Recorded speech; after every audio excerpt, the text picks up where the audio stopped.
I love events.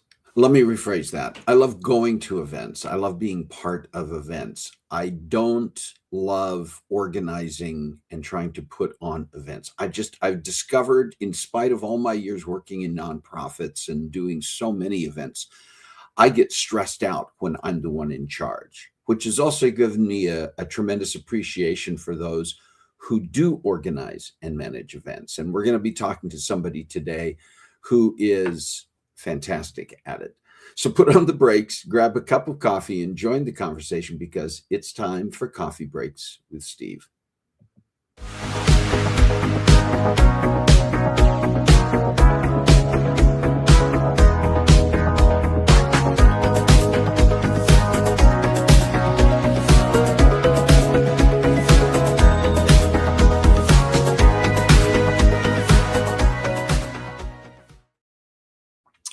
Well, welcome to Coffee Breaks with Steve. I'm Steve Glavin, and this is the show where we come together around our virtual coffee table each week and join the conversation to chat about interesting topics with amazing guests. If you're joining us for the first time today, welcome.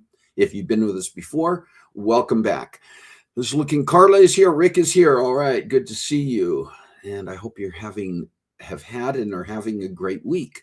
Ours has been We've been kind of winding down from a very busy season, a very busy month or so, with family in town, with celebrations and activities. The last of our visiting family, our grandsons Remy and Jameson, left yesterday. Took them to the airport yesterday evening, and it's an adjustment for me, because while it's always great to kind of get back into the more typical schedule and things quiet down a bit, it almost, in the first few days, it seems too quiet to me, right? Have you been in that situation where family is visiting? Maybe for you, it's nieces, nephews, or grandkids. When it's the younger generation, particularly, there's so much energy. Sometimes it's a little bit overwhelming, and I need those moments where I just break away from it. And then when they leave, I'm immediately at a loss. So we had a great time with all of the family this summer. I'm sharing a couple of things here in a minute, but it was good. And for me, it's weird, because then after that, I have to remind myself summer's not over yet. Still got a lot of things that we can do, a lot going on. The weather hopefully cooperates. Yesterday, we were under a severe air quality alert. We don't have any fires around us right now, but there are some major fires all around the Pacific Northwest.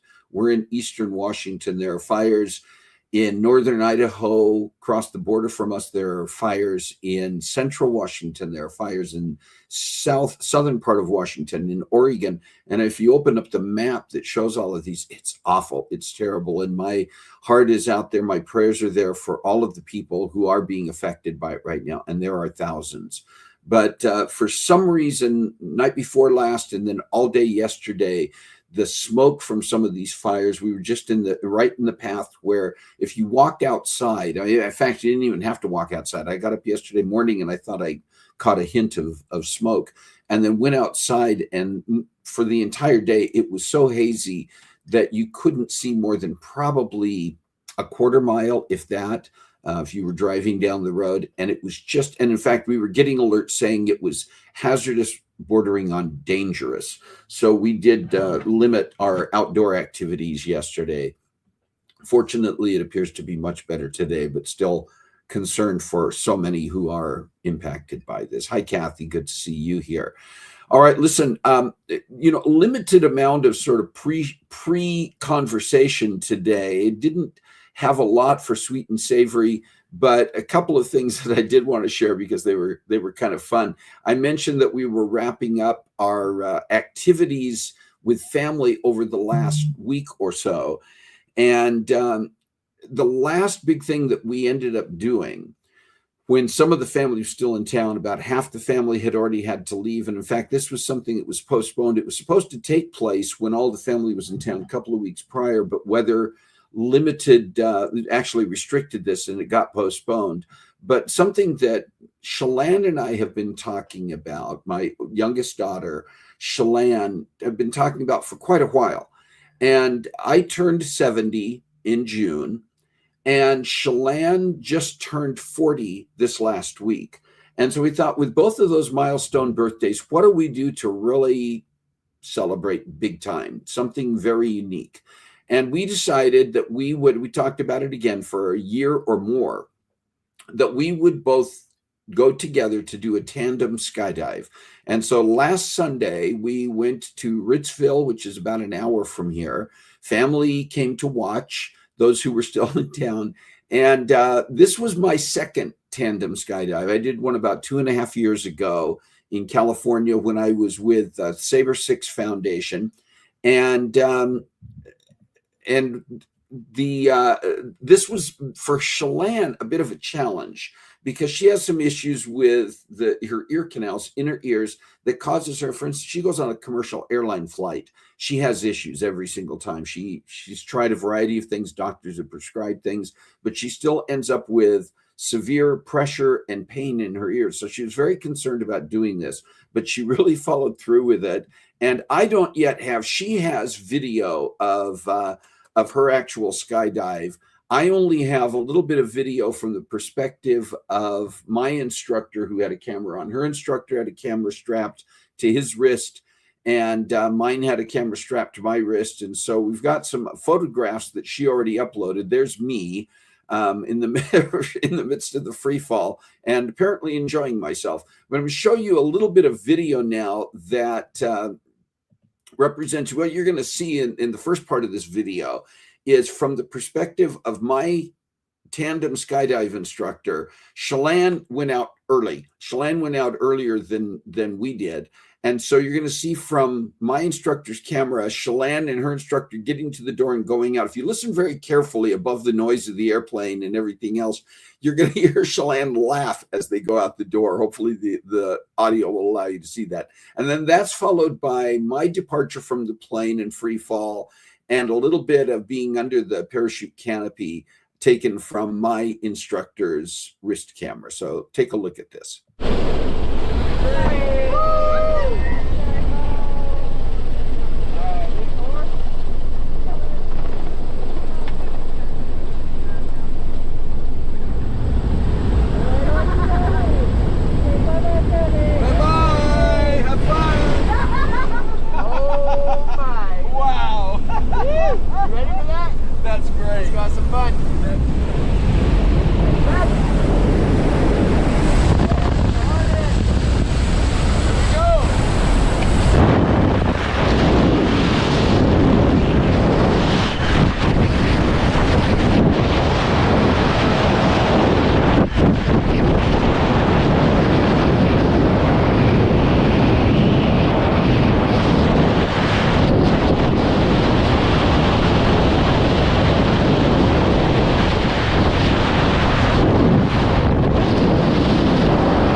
Yeah, that was crazy stuff. That was some fun, very fun.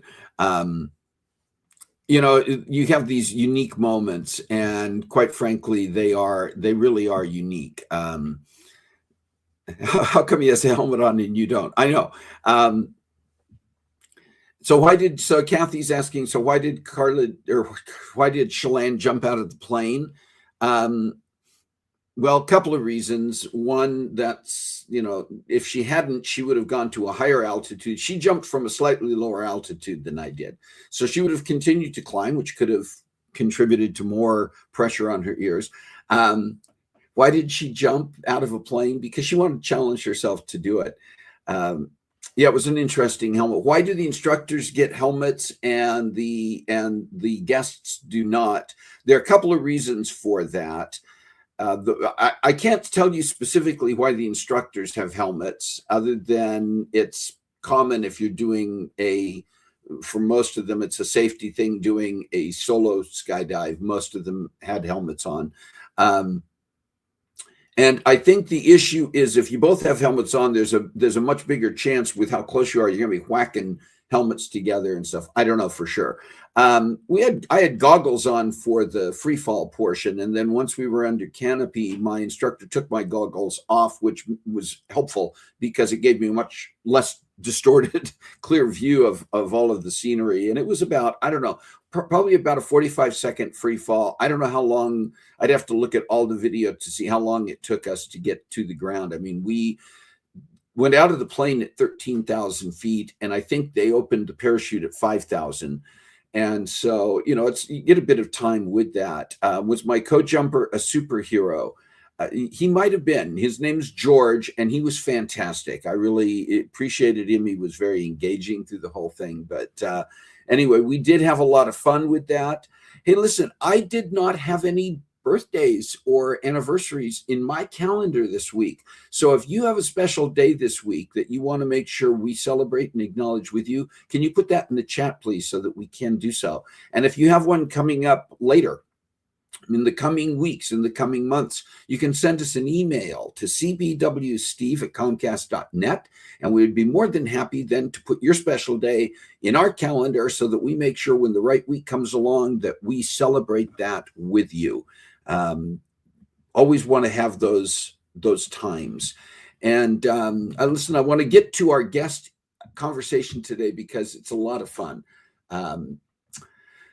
Our guest today is Melissa Millour, the founder and owner of BeYOUnique Events in the Tampa Bay area. A Florida native with a degree in resort and hospitality management and certification as a professional wedding and event planner, Melissa has worked with premier hospitality brands including the Ritz-Carlton, Marriott, Omni Hotels, and the Don Cesar. Inspired by a family that valued both creativity and precision in addition to serving, she brings an artist's eye and a planner's expertise to every event, transforming her clients' visions into unforgettable experiences. Please join me now in welcoming Melissa Millour, and please join the conversation.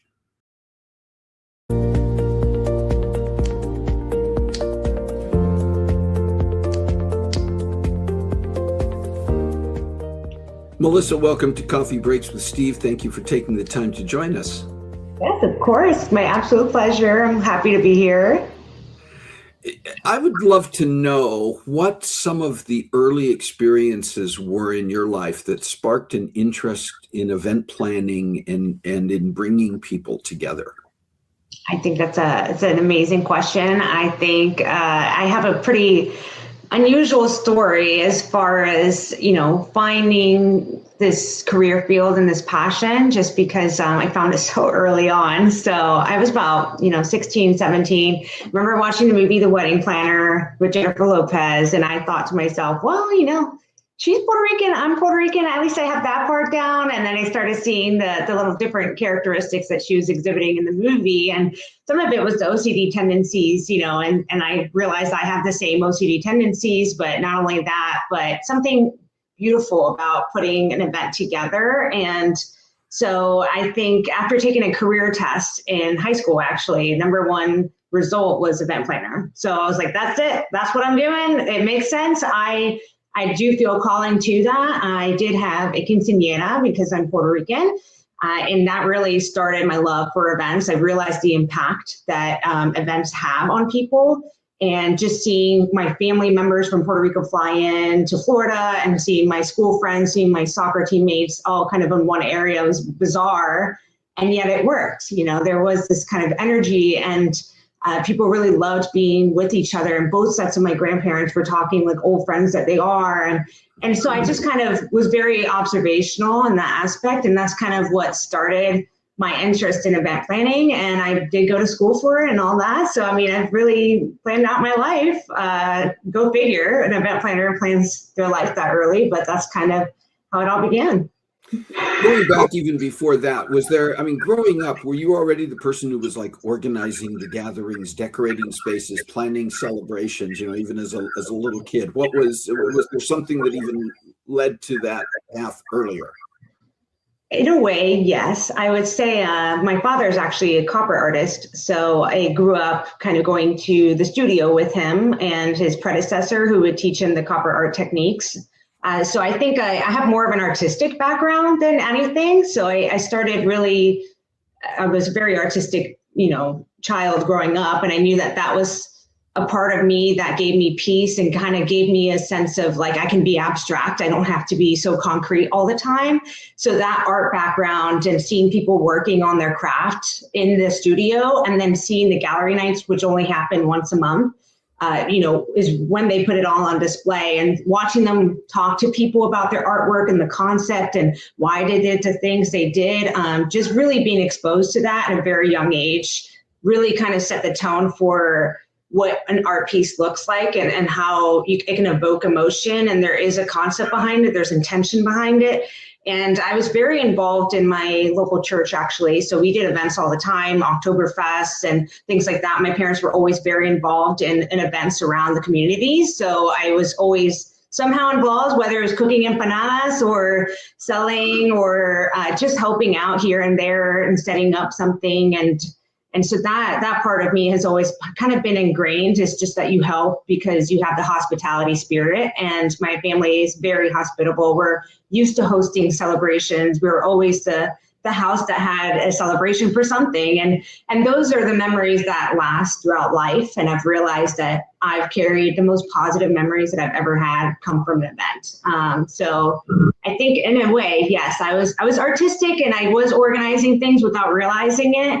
But I knew that everything had its place. So even in my room, if I had something in some place, I was always going to put it back in that place. And so with events, you kind of have to be organized in that way and structured so that everything you're putting out kind of goes back in, and then you wrap it up and then go to the next event. So I was always like that. And I was also very introspective. I was very curious. I asked a lot of people questions. I lived in St. Petersburg in a time that it was mostly a retirement community. So I had a lot of people to ask questions to and learn from. So I think that, curiosity kind of lends to events as well. It's like, why are we hosting events? Why is it so impactful? And just asking deeper questions at a young age. Your company name, BeYOUnique Events, which we're showing it here on the screen right now so people can see that unique spelling as well. What's the story behind the name, and what does the name itself represent to you personally and professionally? So also a great question. Actually, no one's ever really asked me that. So I'm always, that's something that I think about when I think of the name is, I came up with it in college, actually, at university. So while I was going to school for event management, I took a class and it was called strategic management. And one of the tasks was to create a business plan. So, that's kind of actually where my business originated, was that class and that task. So when I was at work, I was an event coordinator for a Marriott property, San Annabelle Harbor Marriott. So it's going to be right outside of San Annabelle Island. I was at my desk. I had to be glued to my desk because I was answering all the phone calls. So sometimes I had a moment to jot down ideas and things that came to my brain. I love wordplay and I love puns. I'm a very punny person. I love cheesy jokes. It's kind of who I am. So I was just kind of brainstorming word plays that I could do as a business name and concept. And I thought of unique. I did know that I wanted unique as part of the name, just because I realized, like art, a masterpiece is only a masterpiece if it's original.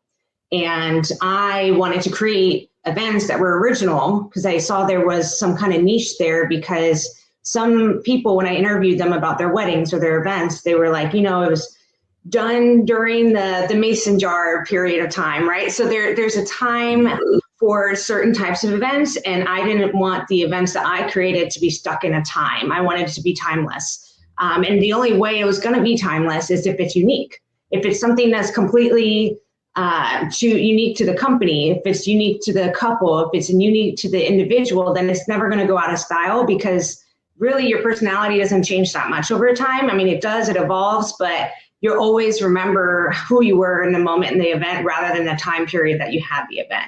So I knew unique had to be some kind of aspect, and being you is everyone's unique, and that's the superpower that everyone has. So I wanted to celebrate that, and that's something that's kind of where I started brainstorming. What's a wordplay I can do with unique, and being you? I mean, you is the root word of unique, right? So yeah, it was a doodle on a paper while I was at work, and then I took it back and worked on my project and my business plan, and it took me 8 years later to actually start it, but I always had the name picked out from an early age.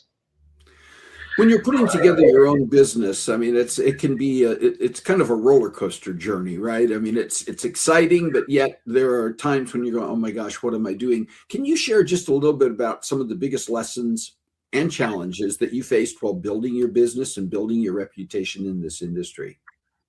Yes, I think event planning, for any event planners out there, they can probably relate. But event planning and event management and having event management companies, it's very competitive to be hired by them. So at the time that I wanted to gather experience, because I always knew I needed to have a few years under my belt, I needed to have professional experience to be the best event planner and designer that I can be.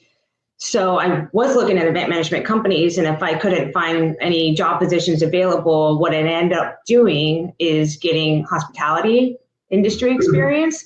So I worked in hotels and luxury hotels for about 8 years, and being in luxury hospitality settings, it's very demanding. It's very high stakes, and I started at the, a very beautiful boutique hotel in St. Pete. It's called Don Cesar Hotel. And so that was my first job. So being in a 4-star property as your first job, you can imagine the training that goes into it. And I loved the demand, the high demand. I loved that you had to deliver exceptional service for people, because I come from a hospitality background. That's who I am inside. And you kind of have to have that spirit to be able to work in an environment where you welcome people. So I then went on to Ritz-Carlton in Naples. And Ritz-Carlton Naples Resort is one of the only 5-star hotels in the country. And that's a very tall order because you get audited all the time. You had to be almost perfect, really. They trained you to really have professional verbiage. You had to welcome guests a certain way and all that. So I think really with all that being said, I worked in hotels. I was a food and beverage manager. I was an assistant banquet director at one time. I have been a regional event manager, so I had to go to different states and put on events. I've been an event planner for a nonprofit organization. So you really start gathering all these skills and things from, especially food and beverage. I'd say that that's probably the most pressure cooker of a job or industry that you can be, because you have to think on the fly. And I realized being in the banquet side of things, I wasn't doing the planning part. I was just kind of executing what I got and received communication-wise. So that made me a better communicator now, where if I'm delivering information to a different vendor, it's kind of like delivering to a different department. So the more information I can get for them, the more I can set them up for success, the more success that we all have, and the more happiness that the guest is going to feel and feel cared for. And so really, with all the experience that I got, it helped me begin my business. And the challenges that I faced was really, it was actually during COVID, because the hospitality industry, as you know, no one was hosting events. Everyone started going virtual, or they just didn't have a need to travel at the time. So I was working in a hotel at the time as an assistant banquet director, and I got furloughed. And I thought to myself, maybe this is a good time to start my business in Texas. And I was living in San Antonio, Texas at the time. My husband was in the Air Force. And I quickly realized it wasn't the right time to start, with people not meeting in person. And not only that, but my husband being in the military, I wouldn't know where I was going to end up in the year. And that's just not really a sustainable business model or a time to launch a business. So after purchasing my name, actually, initially, I decided to hold off on it and just kind of pivot. And once tourism started opening back up, I just worked in hotels again. And once my husband separated from the military, I took that as my cue to finally start and launch BeYOUnique Events. And so there were a lot of challenges initially, because the economy and just the state of the world. It was so, it was a strange time, wasn't it? It was crazy. COVID was, I mean, you lose your job and you have to kind of pivot and do something different. I was a group fitness instructor and barista at that time after that. And I just take every single skill that I can get from any job I had so that I could be the best business owner that I can be. What are the things that you think of off the top of your head that people most often misunderstand about event planning? And along with that, what really goes on behind the scenes to make an event successful? That's a great question. And that's something that sometimes my potential clients ask me is, what's the benefit of hiring BeYOUnique Events, right? And it's a great question to answer, because I think the biggest misunderstanding that people have about event planners is really time is a commodity. It's a commodity and it's precious. And to plan an event, regardless if it's personal or for your company or for your wedding, right? The time that it takes to research into other companies that will deliver the same level of service that you deserve and want and desire, it takes hours and hours. And not only that, but the communication has to be seamless, right? And so I think a lot of people have misconceptions about event planning as like, oh, it's the day of, that must be so glamorous, it's so nice, it's wonderful. And they don't realize that really a majority, 80% of the job is behind the computer or out and about meeting other vendors. So it's really a lot more of the logistical side that people don't realize, that event days are just like when the cake comes together, right? And the event masterpiece finally comes together. You're working diligently on it for months and months and months. And then when the day happens, you get to really follow this set script and guidelines so that by the end of it, you can breathe and be like, that was amazing. It happened. And to some people, it's not fulfilling. Frankly, it's one day, right? Or it could be a 3-day conference or anything. And afterwards, you're like, why did I spend so many months on that? But really, for me, it's most fulfilling because I know that people, the memories that they create at events last a lifetime. And people don't really remember the day-to-days as much, but they'll remember events because that's how much intention was behind that one day or 3 days. If it's made with intention or planned with intention or designed with intention, it's going to impact them even greater. Do you think the ability to be a logistician and manage all the pieces, the administrative stuff, is the most important? Do you think the people skills are the most important? Or do you think it's just a balance between the two?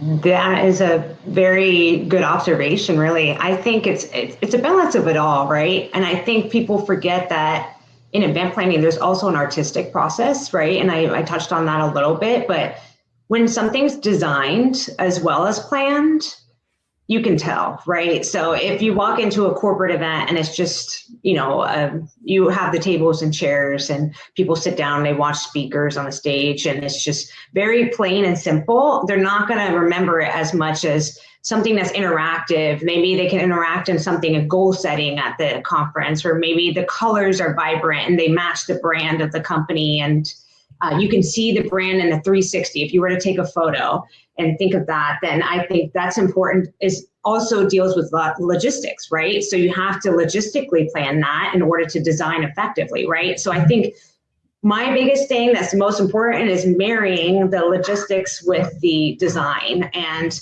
I think some people just stick with logistics, and that's fine and all, but it just won't have the same strong impact that it can have on the guests when they arrive. You want to think about the 5 senses, right? Like I think about, what are they smelling? What are they seeing? What are they tasting? What are they touching? What are they hearing? And I want to make sure that that whole experience is experiential, right? People can interact with it, touch it, it's tangible. It's something that they can walk away and feel like, wow, I smelled lavender at one point. I don't even know why, but smell and, just a sense of smell actually lasts longer than any other senses. So if you don't really consider the design of it and the intention behind events, and that goes with logistics and leading into design. So I have to reach out to the right vendors that can put the colors that are within the brand. I have to communicate the mood board and the vision so that everyone's on the same page. And so really they go hand in hand. So you have to have a balance of both. And sometimes you'll have event planners without the design, but what's unique about BeYOUnique Events is that we can do both. And the artistic side is just as important as the logistic side, and not everyone can kind of, stick with the mission, right? And the goal and the objective. But I have that logistician brain of mine that says, okay, don't veer too much into this crazy ether that's artistic, right? We have to go with one direction, go with it, and you'll see it all on the day of why the intention is so important. Do you have any, maybe one great story about a time when something unexpected happened during an event and how you handled the situation in the moment? Absolutely. I talk about this one story with my husband all the time.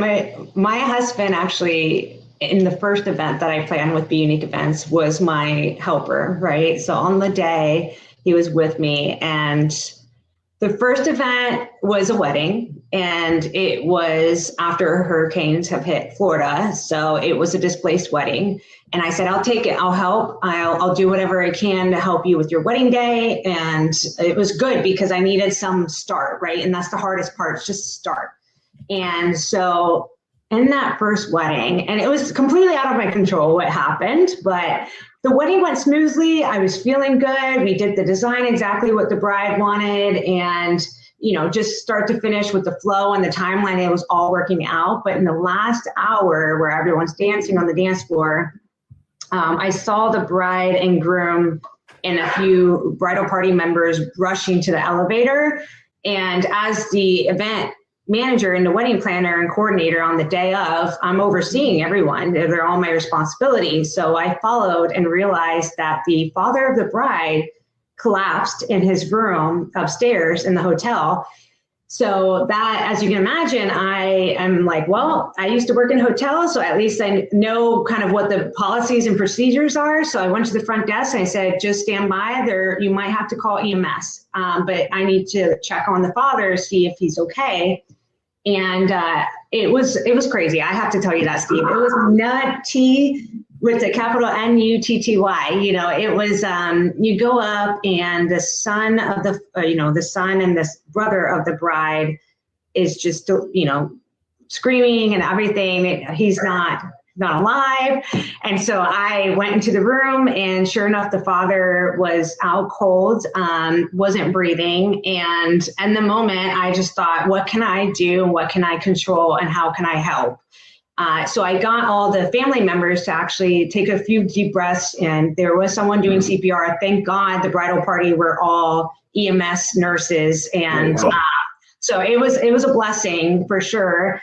And so someone was doing CPR until EMS arrived. And as you can imagine, it was a very emotional, shocking time for everyone. I gave many people hugs saying you only could do what you can do. And you probably saved his life.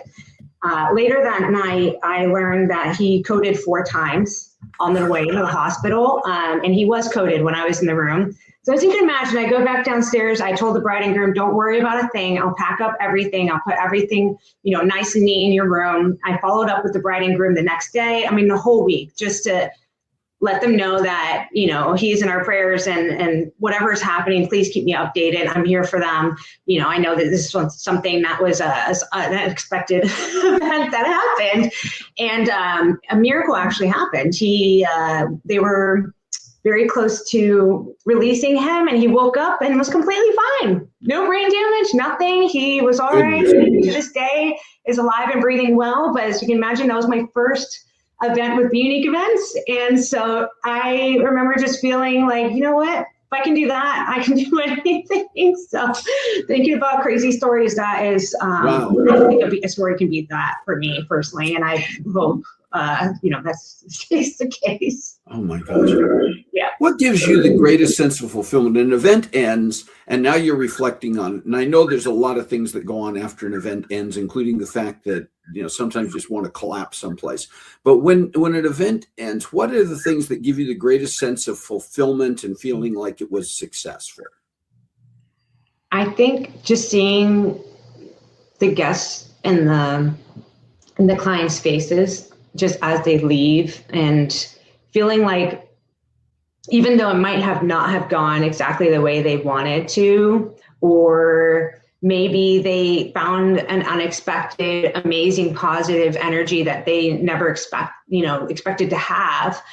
I think seeing their smiles and their sense of like a breath and seeing them just smile after and realizing like this, we did it. We've done it.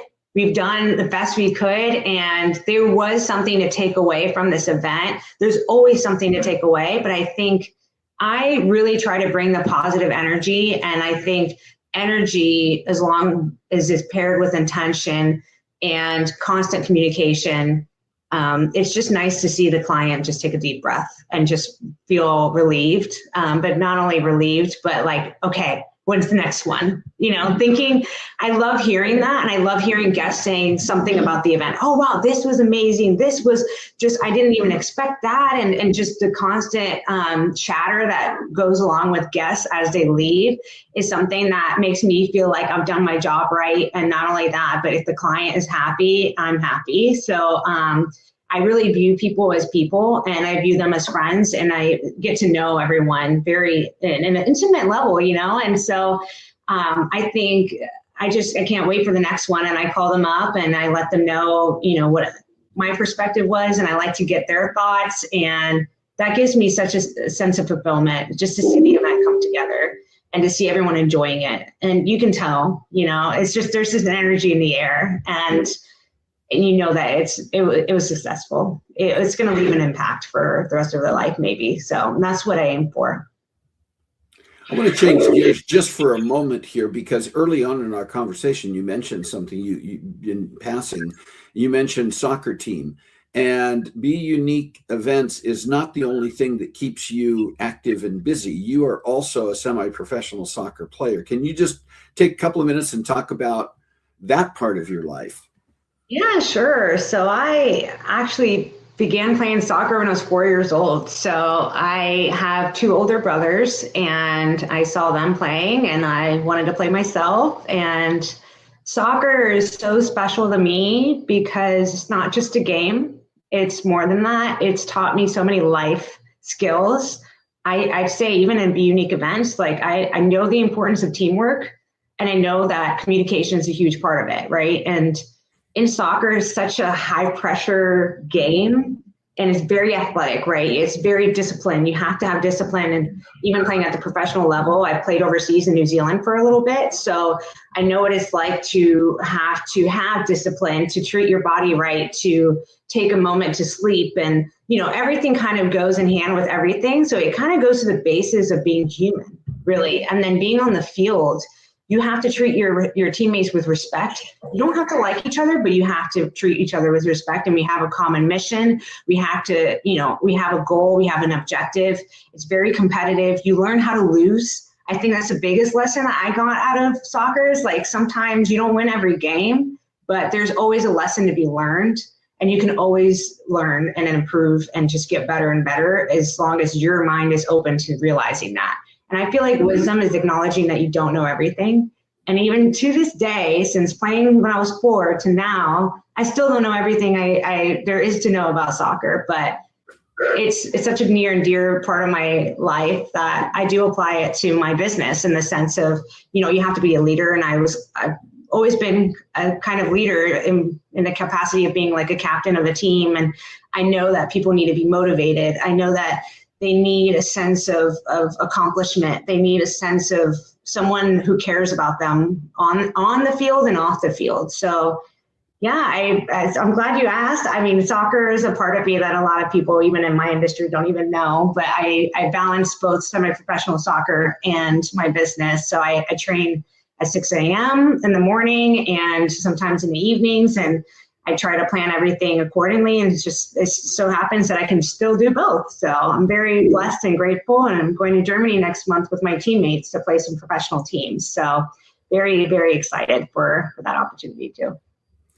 I know you are located in Western Florida, but for people who what is the region where you provide your services? What's the geographic area that BeYOUnique Events will cover? Yeah, so I always tell people I'm based in Florida, but I can do events worldwide. So I do love traveling. I've traveled to many countries. and including, Thailand. I've lived in New Zealand for a time period. I've done events over there.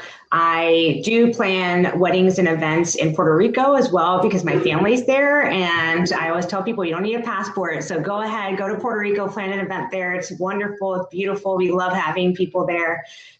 So yeah, I don't really have a specific limit to where I can go because event planning can be done remotely. And usually when the day of the event or the days of the events, I can travel to and put the event together and get the local, artists in that area together to create a unique masterpiece. And so if people do want to get in touch with you, find out more about BeYOUnique Events, find out a little bit more about what you do, where can they locate you and where can they contact you? Great question. So I do have my website. So if you look at the spelling on the screen, that's going to be important because it's www.BeYOUniqueEvents, but with a Y-O-U in place of the U and the unique.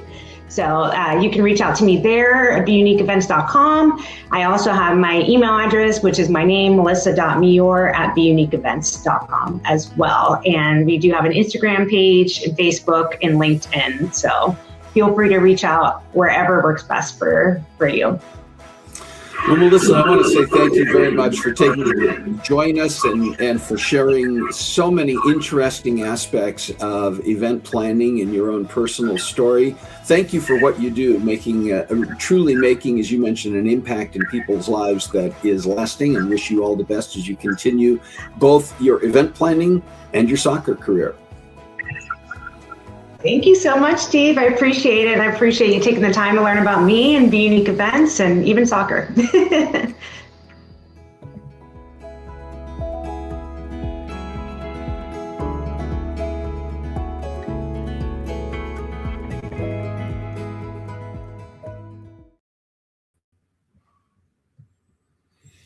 All right.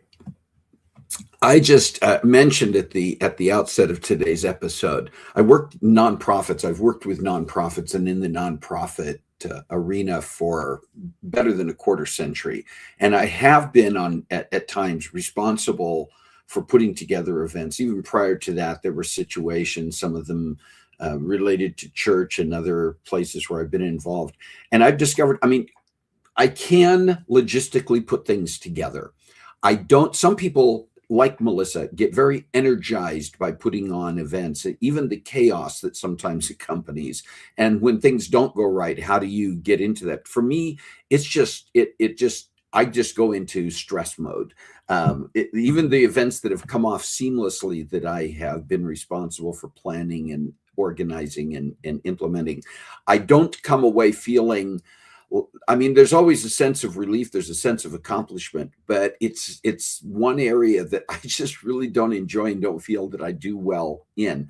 And so I have tremendous respect and appreciation for Melissa and people like her who I know, who I've worked with, who do this and do it so well. So Melissa, thank you for what you do. And thank you again for joining us and sharing so much valuable information, so many interesting stories. I want to just let you know what's going to be coming up. We got a lot of things in the pipeline, but I want to let you know what's happening next week, because this is one that was in the works for a while, and we expected to actually be sharing with you a month ago. And if you were with us, or you may recall, that particular episode of Coffee Breaks got hijacked on that day deliberately by my family, because they threw me a surprise belated birthday party, and they took over the show in order to kind of kidnap me and get me out of here and on the way to the party. But we did want to share the episode featuring a real mermaid Sandy. And so that's going to be on next week. Carissa will be here. Carissa was the one who actually held that conversation with Sandy, and she's going to be here to co-host with me. And we will bring you that episode next week. You want to be here. It's a lot of fun. Are there topics that you would like to see us discuss here and be part of the conversation? Are there guests you would like to see us bring on to Coffee Breaks? You can send us that email at cbwsteve@comcast.net. Let us know your ideas. Introduce us to people who you think would be great guests on this show. We look forward to that. That's a part of how we continue to build on this idea of sharing these topics and guests. They're so amazing. And by the way, do you know, if you may already be tuned in there right now, but do you know that we also have a YouTube channel? Many of you are here on Facebook. It's where a lot of the conversation takes place, but we also both live stream and record on YouTube. And that's how we get people like Melissa and these topics that we discuss, so many amazing guests, out to a much broader audience who can benefit from being a part of the conversations in that arena as well. If you are not yet a subscriber, would you please go to our YouTube channel? It's easy to find, and hit that subscribe button and like the videos, like the information that we put up there. That's going to get it out in front of a lot more people. If you are already a subscriber, would you please do me a favor, do our guests a favor, and share the YouTube channel with others you know. We can continue to build. We have added subscribers to that channel recently. It's continuing to grow. But I would love to know that Melissa's message and what she is doing in her work can get out in front of so many more people. So help us out with that if you would be willing. And then I just want to take a couple of minutes here as we're wrapping up today. Each month, we promote and share information about a well-deserving nonprofit organization. And this month, the month of July, we are talking about the Valley Humane Society in Pleasanton, California. I'm familiar with them. I worked with them in the past. They are I call them the little engine that could. They're a smaller organization that has grown and continues to grow, and they really have made and continue to make an impact in their community. We have featured them on this show before primarily, and had their executive director, Melissa Millour, on this show to talk about that work and talk about animal welfare. If that's something that you care about at all, I would encourage you to look into their webpage that you see here, valleyhumane.org, and consider how you might be able to help them continue to make an impact and continue to grow. And just want to encourage that because they're a great organization and they do a great job. All right, listen, I want to thank you. We're running a little bit over time, not unusual for us, a little bit beyond what where we intended, but you've stuck with us. I want to say thank you to you as well for being here, being part of the conversation. And one more time, thank you to Melissa Millour for being with us, and just so much enjoyed that conversation. It energizes me to know that there are people who get energized by and do such an excellent job with events.